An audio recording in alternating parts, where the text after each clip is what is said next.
Bonjour à tous. Aujourd'hui, une nouvelle vidéo sur les calculs complexes où nous allons voir comment résoudre un calcul avec des racines carrées. Donc nous avons ici un calcul possédant une racine de 2 plus une racine carrée d'une fraction de qui est 1 demi moins la racine carrée d'une autre fraction qui est 1 huitième. Donc dans cette vidéo, nous allons voir comment faire pour réduire au maximum ce type de calcul grâce aux différentes formules. Donc ici, racine de 2, il est tout seul, je ne peux rien faire.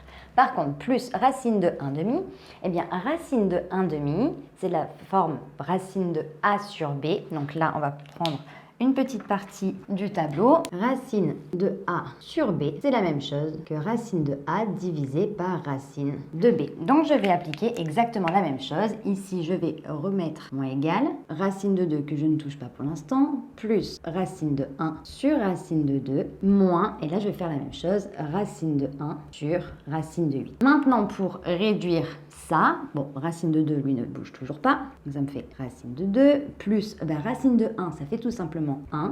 Donc 1 sur racine de 2 moins 1 sur racine de 8. Donc maintenant que je suis là, le but est de savoir comment réduire au maximum pour résoudre en tout cas le calcul.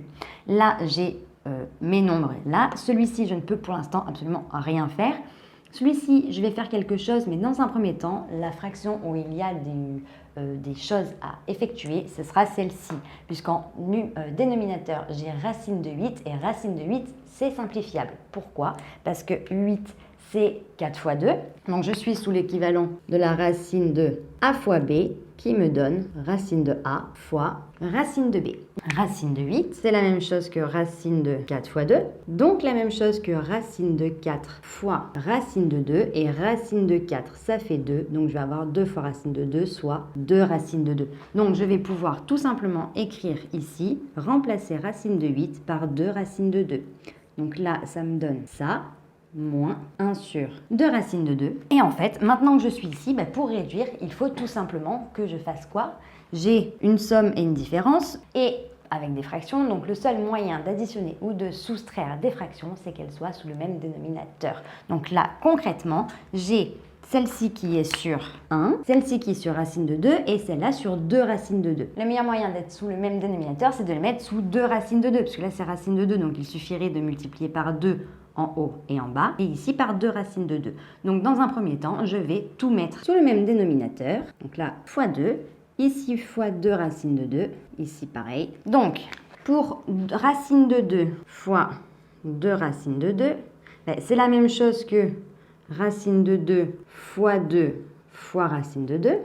Racine de 2 fois racine de 2, on est exactement dans ce même cas, racine de 2 fois racine de 2. Donc, je vais pouvoir multiplier les nombres intérieurs. Donc, ça me fait racine de 4, donc ça me fait 2. Donc, concrètement, ça revient racine de 2 fois racine de 2. C'est la même chose que racine de 2 au carré fois 2. Sachant que en formule, on va pouvoir rajouter que la racine d'un nombre au carré, ça fait tout simplement le nombre sous racine. Le carré et la racine carrée s'annule. Racine de 2 au carré, ça me fait, on a dit 2, donc 2 fois 2 qui me donne 4. Donc ici, 2 fois 2 racines de 2, ça me fait 4, plus 2, moins 1, le tout sur 2 racines de 2. Donc 4 plus 2, ça me fait 6, moins 1, ça fait 5. Donc ça me donne 5 sur 2 racines de 2. Alors, on pourrait rester ici. En général, on essaye tout de même de toujours retirer la racine au dénominateur. Donc le seul moyen de dégager la racine ici, ce sera de multiplier par racine de 2 en haut ou en bas. J'aurais pu le faire sur une ligne au-dessus, mais au moins là, on détaille absolument tout. Donc ça me fait